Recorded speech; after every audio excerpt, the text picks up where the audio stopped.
Hey ladies, okay, today we are going to talk about time management. I know that's a big issue for a lot of us.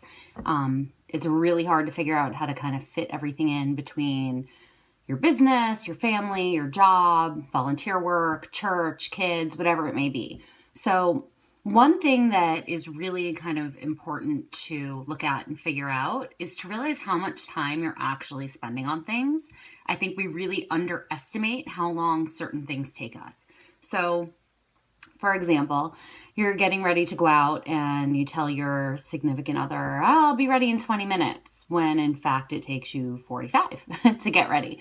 So, an exercise that I like to do for the first few days before you really get kind of your time management skills under control is to track how long you actually take to do things, how much time you're really spending on those tasks. Because when you underestimate, you don't leave enough time to fit everything in. So keep score, keep track of how long it takes you to shower and blow dry your hair and put on your makeup and get breakfast ready for the kids or pack lunches or drop them off to school. All those things, write them all down and see how long it actually takes, because your eyes will be opened to how much time you're spending. You're also going to figure out when you're doing that, all those time burglars, all the things that steal your attention away from the task at hand. So you'll be writing down half hour to, make lunches, but you realize you get sucked into Facebook or something else. And you'll start to notice the things that draw your attention away from what you're supposed to be doing. Okay, so the first thing I like to do once you really know exactly how much time you spend on things is get out your planner, whether you use a paper planner or on your phone. That's up to you. That's a personal choice. I don't like to use my phone. I like to write it. For me, when I write things down, it really solidifies it in my head, but everybody's different. So figure out what works best for you. And the first thing you're going to do is schedule in those glass balls. And what do I mean by glass balls? This is something Melanie talked about at Unified, and it has stuck with me ever since. So we have glass balls and we have rubber balls, and we're juggling all these balls all the time. The thing is, the glass ones, when they fall, they break. So your glass balls are those things, those tasks, those commitments that you can't drop, okay? So this could be kids, it could be family, it could be an important meeting for work. Anything like that, you want to schedule those glass balls first. Put it on your calendar. Put the soccer game on your calendar. Put that meeting for work on your calendar so that those times that can't be dropped are in there, they're solidified, and you can see what absolutely positively has to get done. Then you kind of have this gray space where you can fit other things in. And that's where you're going to start to schedule in your business tasks and other extra things that you need to do. So this is where you can try to figure out when you can get your power hour done. Remember, the power hour is either all at once, you sit down and do your follow-ups and do your party blitzing and messaging women who could be interested in the opportunity, friending new people, commenting on those posts, building relationships. Those are all things that you need to get done every single day. So whether you schedule off a whole hour or you break it into the 15-minute increments, like we've been talking about, so that you have 15 minutes in the morning, middle of the day, afternoon, before bed.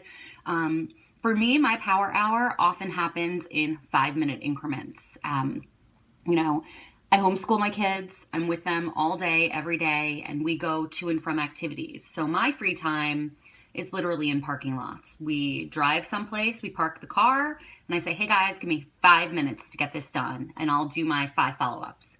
And then we'll do the activity where I'm fully present, and that's another thing we'll talk about. And then we leave that activity, I get in the car, hey guys, give me 5 minutes so that I can send out 5 more messages to potential party hostesses. So my power hour is 5 minutes throughout the day, but I have them scheduled. I know exactly what I'm doing at each kind of stop. Another thing to really break down while you're talking about fitting in the rest and scheduling it and putting it on your calendar is when you are doing something else, when you're attending the glass balls or you're doing your 5-minute increment, be fully present in the activity that you have scheduled. So if in your 5-minute increment, you're giving yourself 5 minutes, set a timer if you need to. That's all I'm doing for those 5 minutes. I'm not then scrolling Facebook and getting distracted from my task at hand. Or when I'm taking the kids to their science class, I am there with them fully present during science. I'm not checking my messages. I'm not sending messages out. So whatever you have scheduled, be fully present for, and you have your time set to do other things. Set timers, like I mentioned. Timers are huge, especially if you do find yourself kind of veering off, doing the whole squirrel thing. Timers can really help so that you don't lose track of your time and you stay on task for what you're doing. And all right, here's a huge one, because I know we're on Facebook all the time, and that's where we run the majority of our business. So I do not allow myself to scroll Facebook and look at things until I have finished my tasks. So when I wake up in the morning, I get up before my kids. I kind of give myself 45 minutes. The first thing I do is check my messages, because I often have messages from my team or my customers, and those are all really important for me to get back to. So I do those first. And then I check my notifications in my team page in case someone had a question on something I had posted the day before. I do not start scrolling Facebook. Okay, this is huge, because it's such a time burglar. You can get sucked in for hours. And you're reading comments and posts, and then you're watching videos, and you're doing this and that. And before you know it, you've run out of time to do the tasks that you need to do.